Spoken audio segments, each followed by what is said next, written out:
कालच एक डेटा आलाय की 95% जो आधी आला होता तो पुन्हा काल आला की 95% ज्या ईडी आणि सीबीआय च्या केसेस आणि अटक ज्यांना झालेली आहे हे सगळे विरोधी पक्षातल्या नेत्यांनाच झालेलं आहे असा सरकारचा डेटा सांगतो. आणि तोच सरकारचा डेटा मागच्या वर्षी पार्लमेंटमध्येही सरकारने टेबल केला होता.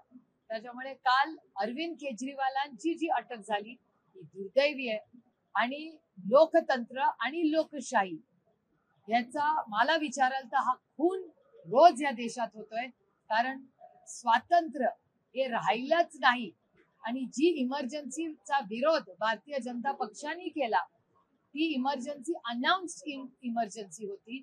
आता असं वाटायला लागलं की या देशामध्ये इमर्जन्सी आहे पण ती घोषित नाही, एवढंच त्याच्यातलं अंतर आहे. जो विरोधात बोलतो त्याच्यावर कुठली ना कुठली कारवाई होते. दुर्दैवाने भारताची हा जो इतिहास तुम्ही पाहिला तर या देशातल्या सगळ्या सुपुत्रांनी त्यांचा घाम, रक्त आणि आयुष्य उभं करून या देशाला स्वातंत्र्य मिळवून दिलं.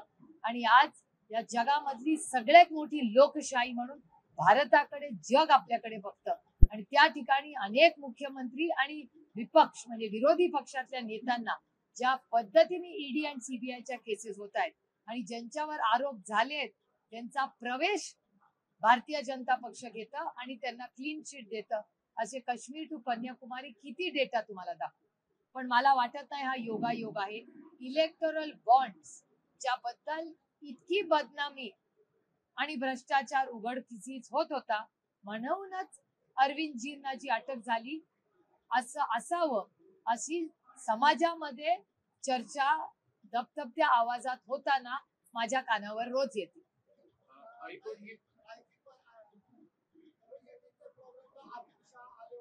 कशाच्या? न्यूज 18.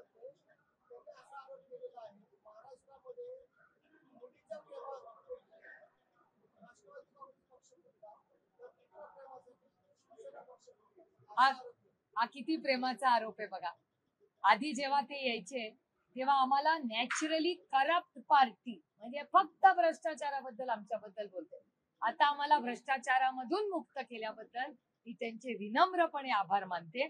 आणि जो कोणी साधारणपणे एका कुटुंबातला माणूस असतो ना ते मी आता आई आहे हो, माझी पण जीव माझ्या मुलांमध्ये अडकतो ना, त्याच्यात काय चुकतो, काही गुन्हा नाही. भ्रष्टाचारापेक्षा मुली आणि मुलावर प्रेम असणं ही काही देशाची सेवा मध्ये त्याच्यामध्ये काही मीठ टाकायचं काम नाही. बघा ना, इमर्जन्सीचाच भाग आहे ना. काँग्रेसचे अकाउंट गोठवणे, त्याच्यानंतर ज्या पद्धतीने ईडी सीबीआयचा गैरवापर, एजन्सीज अतिशय चांगल्या आहेत पण एजन्सीजवर अदृश्य शक्ती जे प्रेशर टाकते हे चुकीचं. जे इन्कम टॅक्स, सीबीआय आणि ईडीचे सगळे लोक चांगले, ऑफिसर्स चांगले, ते त्यांचं काम करतात पण अदृश्य शक्ती त्यांच्यावर इतकं प्रेशर टाकते की बिचारे करतील काय. पापी पेट का सवाल आहे, नोकरी का सवाल, काय करतील बिचारे. त्याच्यामुळे ते अंडर प्रेशर. विरोधी पक्षांनी तर त्यांच्या विरोधात काही बोलायचंच नाही आणि बोललं तर जेल नाही तर प्रवेश. तिसरा मार्गच या देशात राहिलेला आहे. दुर्दैव आहे की भारताच्या संविधानात आणि लोकशाहीचा अपमान सातत्याने हे सत्तेतले लोक आज करतात.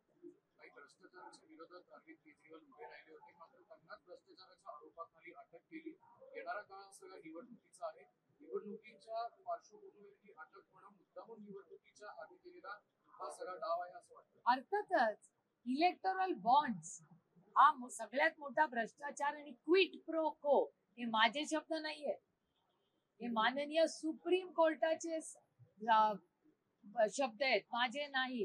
क्विट प्रो को याचा अर्थ काय की मी तुम्हाला काहीतरी दिला याच्यासाठी तुम्ही आम्हाला काहीतरी देता, ज्याला तुमच्या माझ्या साध्या सोप्या शब्दामध्ये भ्रष्टाचार म्हणतात. हे मी म्हणत नाहीये, हे माननीय सुप्रीम कोर्टाच्या ऑर्डर आणि कॉमेंट्स मध्ये आलेलं. आता एवढं सगळं इलेक्टोरल बॉन्डचं चालू असताना चेंजिंग द गोल पोस्ट पटकन त्यांना अरविंद केजरीवालांची अटक होते, याचा अर्थ काय. राजकारणातील प्रत्येक अचूक बातमीचे सर्वात आधी अपडेट्स मिळवण्यासाठी सरकारनामाच्या सर्व सोशल मीडिया प्लॅटफॉर्मला लाईक, फॉलो आणि सबस्क्राईब करा. तसंच सर्व नोटिफिकेशनसाठी बेल आयकॉन प्रेस करायला विसरू नका.